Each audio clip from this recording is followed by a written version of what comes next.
I'm Alexis.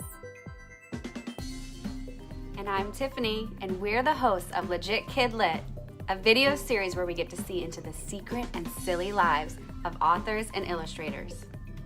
We love to celebrate and promote books, but most of all, we want to say hey to all you readers out there trying to find that right book for you. We hope that you can find some new reads after today.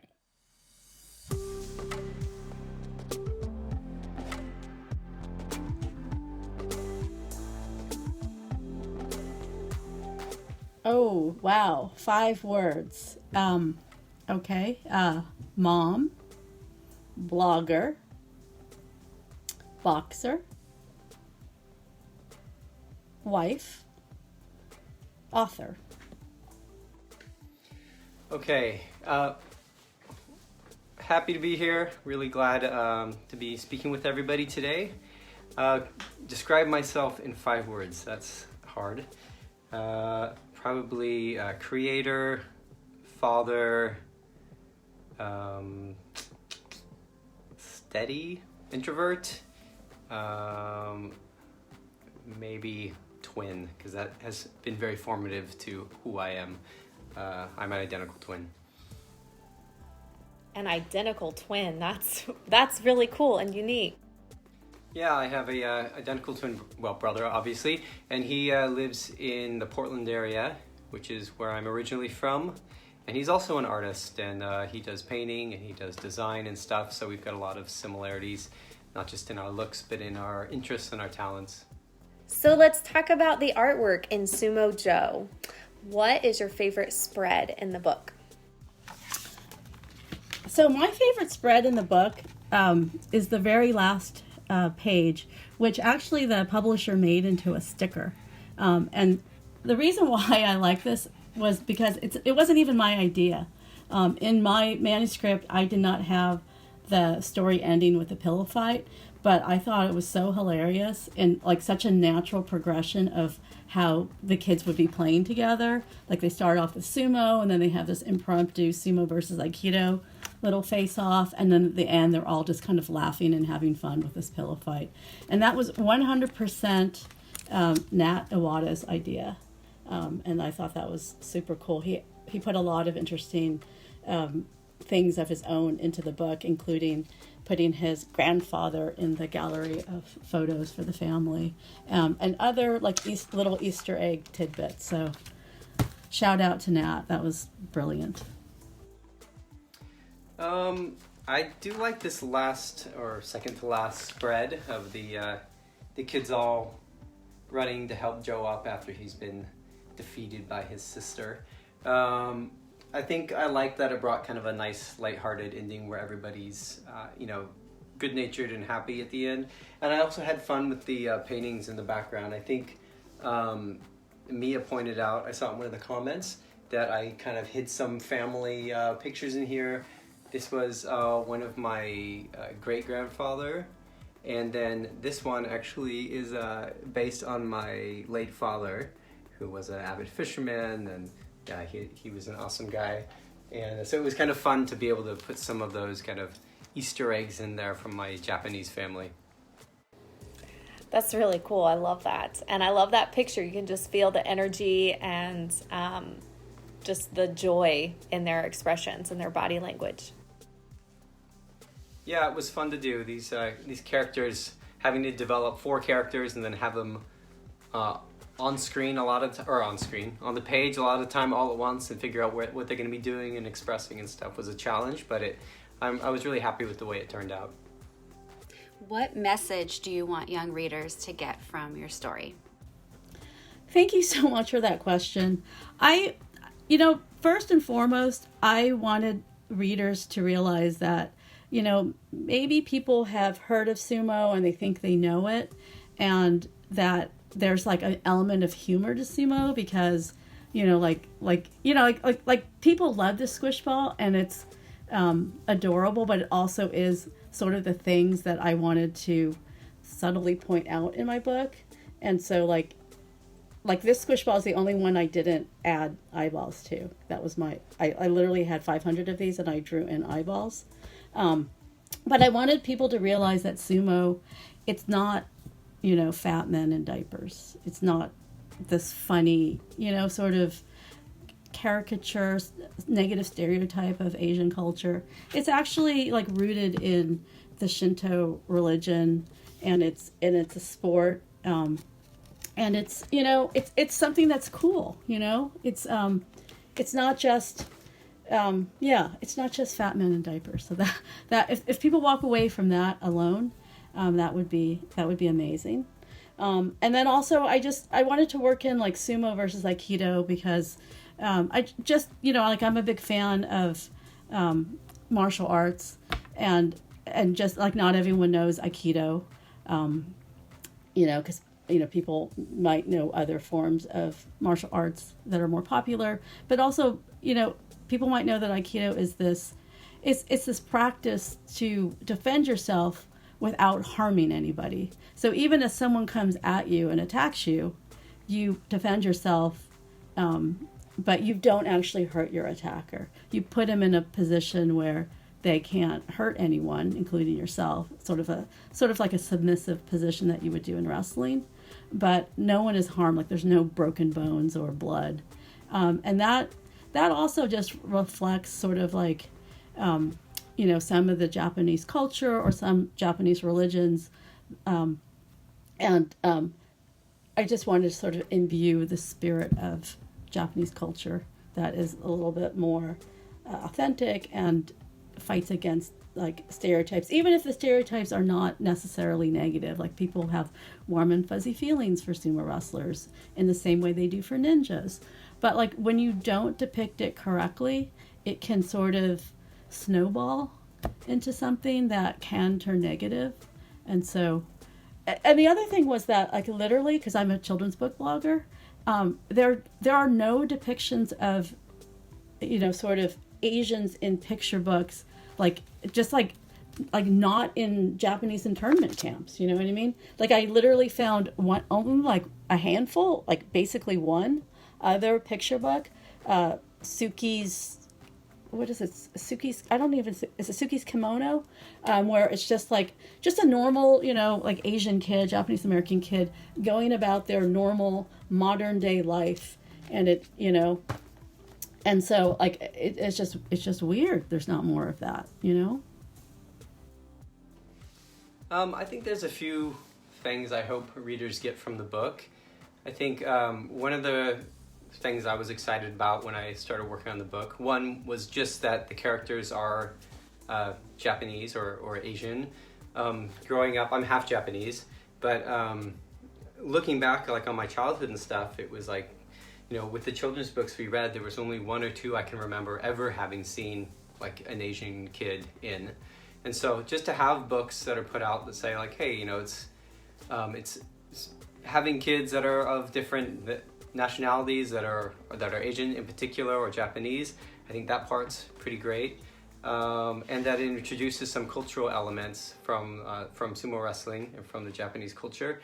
And then also I think obviously this says some things about I guess gender norms, especially when it comes to sports and stuff. So having that aspect in it where there was this, it presented in a friendly and approachable way, but just challenged some of those things that, for example, in sumo wrestling that has been around for hundreds of years, or maybe longer, I'm not sure, where women aren't allowed.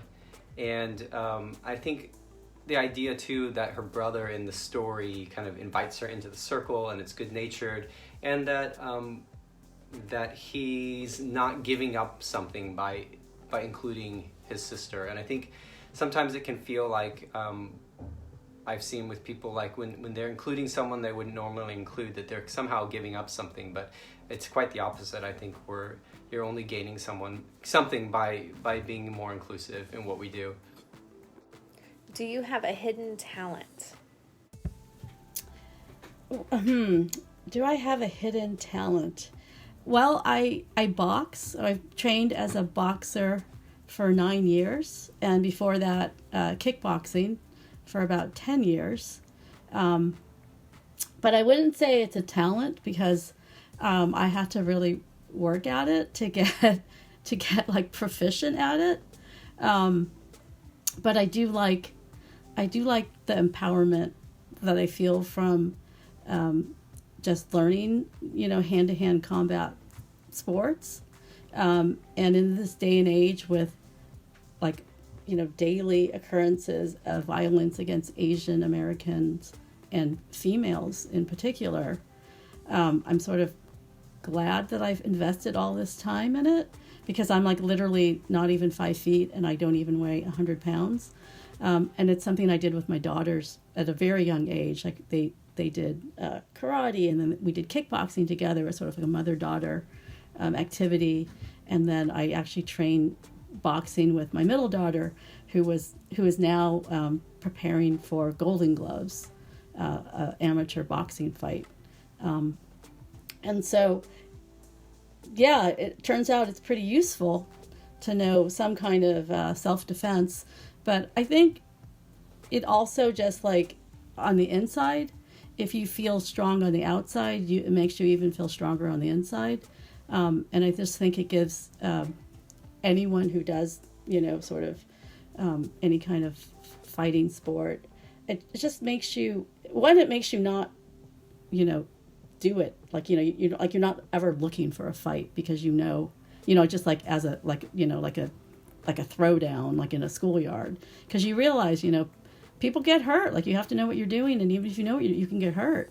So it teaches self-control, but it also, I think, gives that extra amount of confidence, knowing that you do have some skills, that you can how to control your body and to use your body as a weapon if you need it to be. And it gives you self-confidence on the inside that can make, for me, it makes me more of an advocate, more of an activist, more willing to speak out, makes me braver, because the whole act of going into a ring and sparring someone is literally me facing my own fear, my fear of being punched in the face, or my fear of just being humiliated by just being so bad against my opponent. And so, yeah, it's like a test. You can test yourself and train yourself to be more brave. Keep your eyes open. Don't close your eyes when someone's about to punch you in the face. So not really a talent, but I guess something I work at. I love that, and I really love how you kind of made it a family thing with your daughters, special, but also has a really powerful impact as well. I'm not sure if I have any hidden talents. I think a lot of the things I enjoy doing, or that I'm decent at doing, revolve around creativity, so maybe that's not a surprise.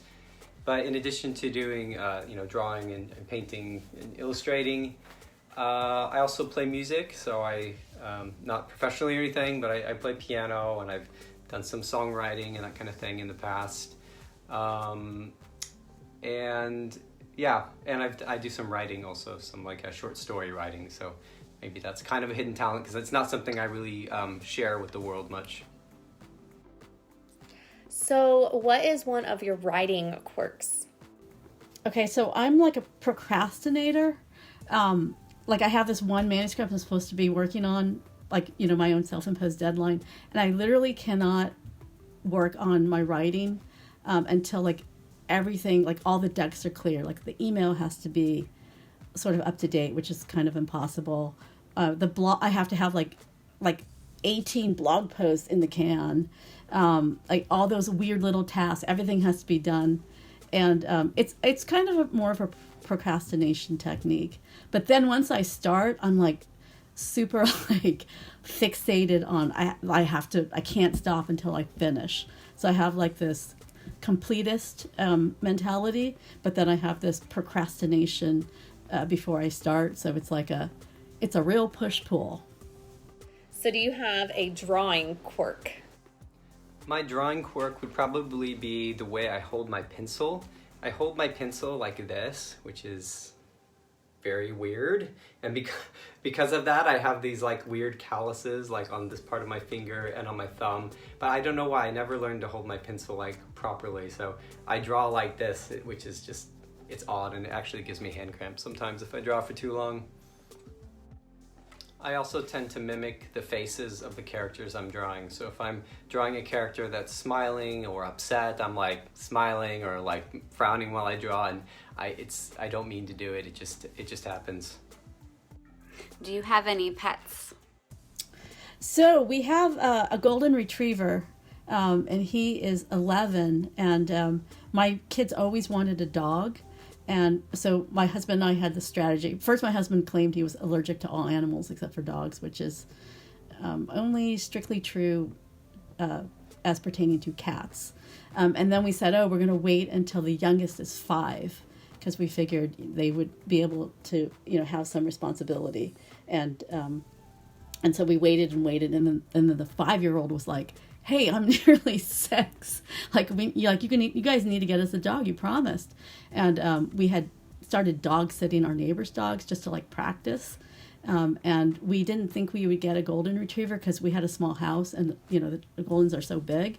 But then we babysat this like giant golden retriever who was like 80 pounds, and we just fell in love with this dog. And we said, we can't have this dog because it's our friends, but we'll do the next best thing. We'll go to the same breeder and get like a relative. And that's what we did. I do. I have a 2-year-old golden retriever named Gryffindor, and we call Griff. And we have a bird, a zebra finch, in my boys' room. And then we have 4 chickens, 3 hens and a rooster.